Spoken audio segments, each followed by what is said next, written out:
Hello friends, स्वागत है आपका मेरे यूट्यूब चैनल दीप क्लासेस में, जिसमें हमारा आज का टॉपिक है निबंध संस्कृति और जातीयता के महत्वपूर्ण काव्यांशों की सप्रसंग व्याख्या। हमारा आज का टॉपिक स्टार्ट करने से पहले अगर आप हमारे यूट्यूब चैनल पर नए हैं या आपने अभी तक हमारे यूट्यूब चैनल को सब्सक्राइब नहीं किया है तो इसे सब्सक्राइब करें, जिससे हमारे आने वाले वीडियो के सभी नोटिफिकेशंस आप तक पहुंच सके। चलिए अब हम अपना टॉपिक स्टार्ट करते हैं। हमारे इस निबंध का पहला महत्वपूर्ण काव्यांश है भारत में वर्ण व्यवस्था का विरोध और उस व्यवस्था के टूटने पर आपत्ति। ये दोनों बातें बहुत पुरानी हैं। कबीर के समय से ही ये दोनों बातें साहित्य में खूब उभर कर आई है। हिंदी, बंगला, मराठी, पंजाबी, कश्मीरी आदि भाषाओं में भक्ति आंदोलन मनुष्य मात्र की समानता घोषित करने वाला एक व्यापक और शक्तिशाली आंदोलन था। यह आंदोलन वर्णों और मतमांतरों में बटे हुए सामंती समाज की व्यवस्था के विरुद्ध था और इस व्यवस्था के कमज़ोर होने से वह उत्पन्न हुआ था। गरीब किसानों, कारीगरों, सौदागरों की सक्रिय सहानुभूति से उनका प्रसार हुआ था। प्राचीन रूढ़िवाद जहाँ धार्मिक कर्मकांड को महत्व देता था, वहाँ वह आंदोलन प्रेम को भक्ति और मुक्ति का आधार मानता था। चलिए अब हम इस काव्यांश के प्रसंग को देखते हैं। यह गद्यांश रामविलास शर्मा के निबंध संस्कृति और जातीयता से लिया गया है। संस्कृति की परिभाषा और व्याख्या करने तथा यह बताने के बाद कि संस्कृति और सामाजिक जीवन का घनिष्ठ संबंध है, लेखक भक्ति आंदोलन के विषय में तथा उसके कारण जनमानस में जागृत हुई चेतना के विषय में अपने विचार प्रकट करता है। अब हम व्याख्या में देखेंगे। इसकी व्याख्या है, हिंदी साहित्य में भक्ति काल संवत 1375 से संवत 1700 तक का माना जाता है। कबीर से लेकर तुलसी तक जो हिंदी काव्य लिखा गया वह भक्ति काव्य कहलाता है। इस काव्य में बहुत प्राचीन समय से चली आ रही वर्ण व्यवस्था का ब्राह्मणों को सर्वश्रेष्ठ तथा पूज्य मानने और शूद्रों को निकृष्ट तथा दास समझने पर उनका तिरस्कार और उत्पीड़न करने का विरोध किया गया है। इस आंदोलन में सक्रिय भाग लेने वाले अधिकतर शोषित, उत्पीड़ित, अछूत कही जाने वाली जातियों और वर्ग, चमार, जुलाहो, कोरी आदि के लोग तथा गरीब किसान, कारीगर और छोटे सौदागर थे। इन आंदोलन का विरोध करने वाले लोग मुख्यतः अभिजातीय वर्ग के धनवान, प्रतिष्ठित और शक्तिशाली ब्राह्मण, ठाकुर और वैश्य थे, जिनके पास भूमि थी, धन था, समाज में मान सम्मान था। यह आंदोलन केवल हिंदी भाषी क्षेत्र तक ही सीमित नहीं था। हिंदी क्षेत्र के बाहर बंगाल, महाराष्ट्र, पंजाब, कश्मीर में भी व्याप्त था। इन सभी प्रदेशों की भाषाओं में भक्ति काव्य लिखा गया। भक्ति आंदोलन के प्रवर्तक कबीर, दादू, रैदास कहते थे कि सभी मनुष्य समान हैं। जाति, जन्म या धन के कारण कुछ को श्रेष्ठ और कुछ को निकृष्ट मानना अनुचित है। जो हरि का भक्त है वही सत्पुरुष है। भक्ति का अधिकार सबको है। धर्म ग्रंथ केवल ब्राह्मणों की बपौती नहीं है। भक्ति आंदोलन संपूर्ण भारत में व्याप्त था और इसके विचार तथा सिद्धांत इतने प्रभावशाली थे, जनहित और लोक कल्याण के थे कि यह जंगल की आग की तरह शीघ्र ही फैलता गया। यह आंदोलन सामंतों तथा सामंती व्यवस्था का, उनके अन्याय, अत्याचार, उत्पीड़न, शोषण का कट्टर विरोधी था। अतः सामंतों ने उसे दबाने का भरसक प्रयास किया। पर उनकी अपनी दाल ना गली और यह आंदोलन जोर पकड़ता गया। यह आंदोलन सामंती व्यवस्था के कमज़ोर पड़ने से उत्पन्न हुआ था और जब रीतिकाल में सामंती व्यवस्था पुनः शक्तिशाली हो गई, विशेषतः मुगलों के शासनकाल में, तो यह आंदोलन भी कमज़ोर पड़ गया। इस आंदोलन ने जाति भेद, ऊंच नीच की भावना, बाह्य आडंबर, कर्मकांड, हिंसा आदि सभी का विरोध किया। प्रेम और भक्ति को अपनाने का आग्रह किया। सभी भक्त कवियों ने सदाचार, अनन्य भक्ति, प्राणी मात्र के प्रेम पर बल दिया और कहा कि स्वर्ग जाने का, मोक्ष पाने का मार्ग प्रेम और भक्ति का मार्ग है, धार्मिक कर्मकांड नहीं। इस निबंध का अगला महत्वपूर्ण काव्यांश है जातियों की राजसत्ता की प्रतिष्ठा। उनकी भाषा में उनके राज्यगत जीवन का विकास समाजवाद का उद्देश्य है। इसके विपरीत राज्य सत्ता के जीवाणुओं का नाश, जातियों का विभाजन और उनकी भाषाओं का दमन साम्राज्यवादियों, पूंजीपतियों और सामंतों की नीति है।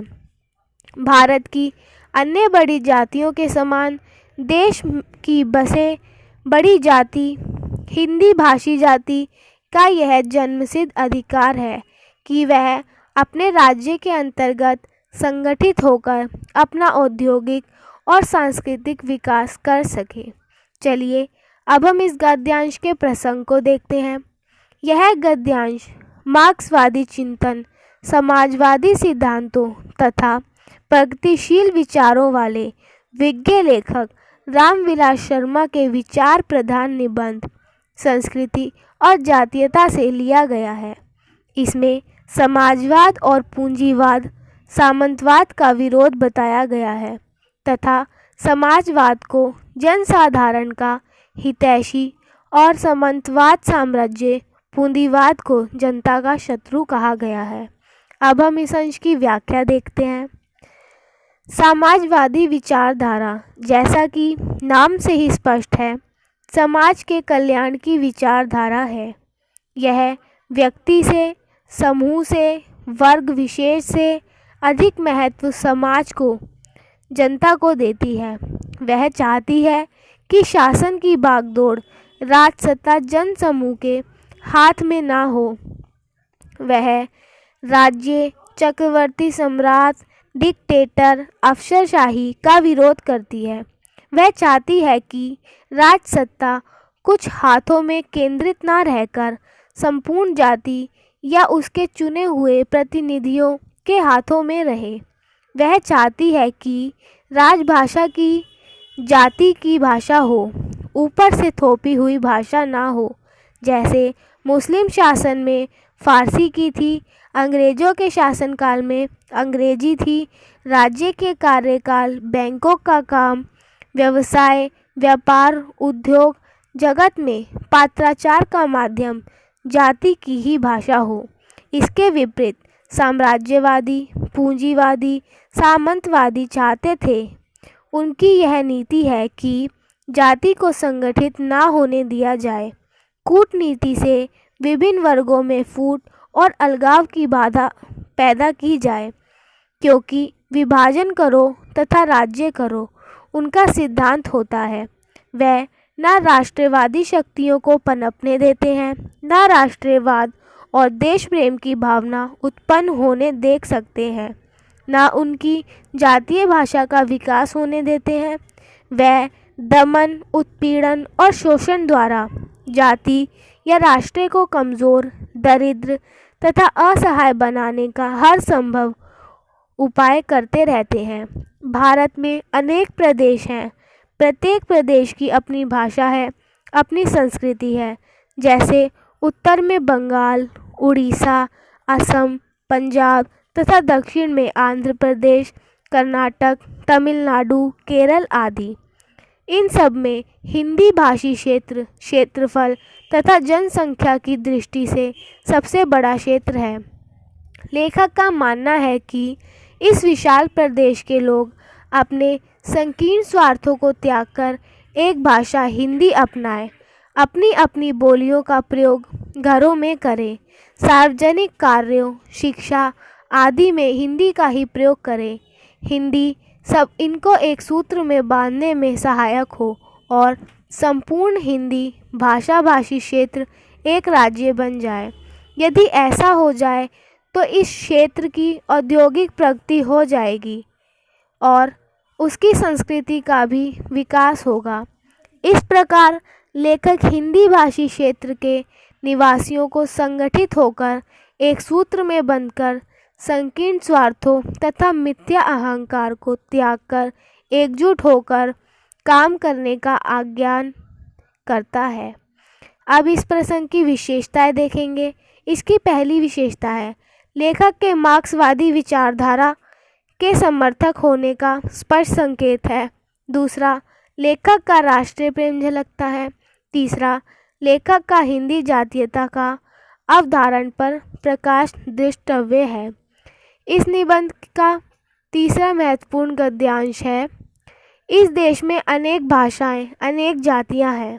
इन जातियों की अपनी अपनी संस्कृति है।